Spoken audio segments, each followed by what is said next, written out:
Good day everyone, here's our math challenge for today. And here's our question. Evaluate, we have the integral of sine raised to 6 x over 3 times cosine raised to the fifth power of x over 3 dx. Now if you want to try this problem, just pause this video and you have 20 seconds to think for the possible solution to this question. And timer starts now.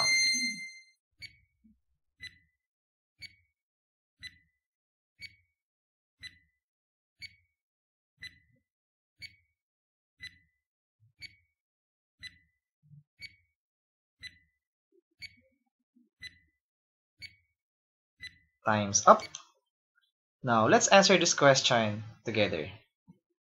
To answer this question, we will use some dummy variables to simplify this integral. So first, let u equals x over 3.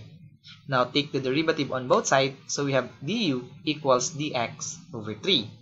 Multiply by 3 on both sides, this will give us dx must be equal to 3 times du. Therefore, all x over 3 will become u, and dx becomes 3 times du. Now since we have a constant right here, so we can put this constant in the front. So we have 3 times the integral of sine raised to 6 of u times cosine raised to the fifth power u times du. Now at this point, let's focus on this cosine raised to the fifth power u.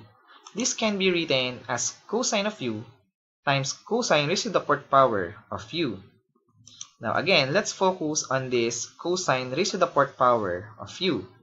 Now this term can be written as cosine squared of u raised to 2. Why we do that?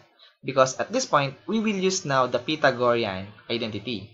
We have sine squared plus cosine squared equals 1.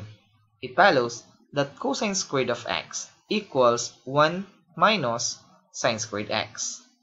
Thus, this cosine squared u can be written as 1 minus sine squared of u. Now since we have a lot of sine here, let's substitute this sine by v. So let v equals sine of u. Now get the derivative on both sides, so we have dv equals cosine of u du. Divide both sides by cosine of u, therefore we have du equals dv all over cosine of u. Now at this point, let's replace all sine of u with v. Thus, we have v raised to 6 power, and this one becomes v squared. And this du becomes dv all over cosine of u. Now, cosine of u on the numerator and cosine of u on the denominator, so we can cancel out cosine of u. Therefore, we have now 3 times the integral of v raised to 6 power times the quantity 1 minus v squared quantity squared dv. Next step is to expand 1 minus v squared quantity squared. If we do that, we get 1 minus 2v squared plus v raised to the fourth power. Now let's distribute v raised to 6. If we do that, we get v raised to 6 minus 2v raised to the 8th power plus v raised to the 10th power. Now let's rearrange the exponent such that the powers of v is in decreasing order. Now our integral can be written as follows.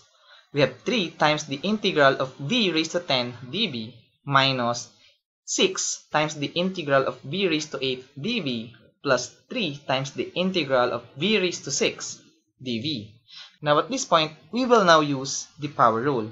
If we have the integral of x raised to n dx, it is equal to x raised to n plus 1 all over n plus 1. And don't forget to add c.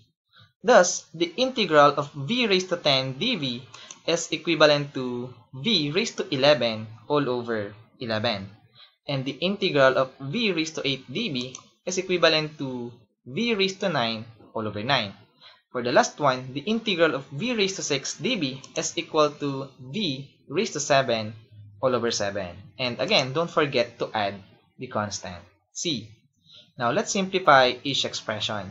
So the first one is equivalent to 3 times v raised to 11 over 11 minus, this is 6 over 9, or simply 2 over 3 times v raised to 9 plus 3 times v raised to 7 over 7. And now, we know that v equals sine of u. Therefore, we can now replace all v with sine of u. And then, we know that u must be equal to x over 3. So, we can now replace all u with x over 3.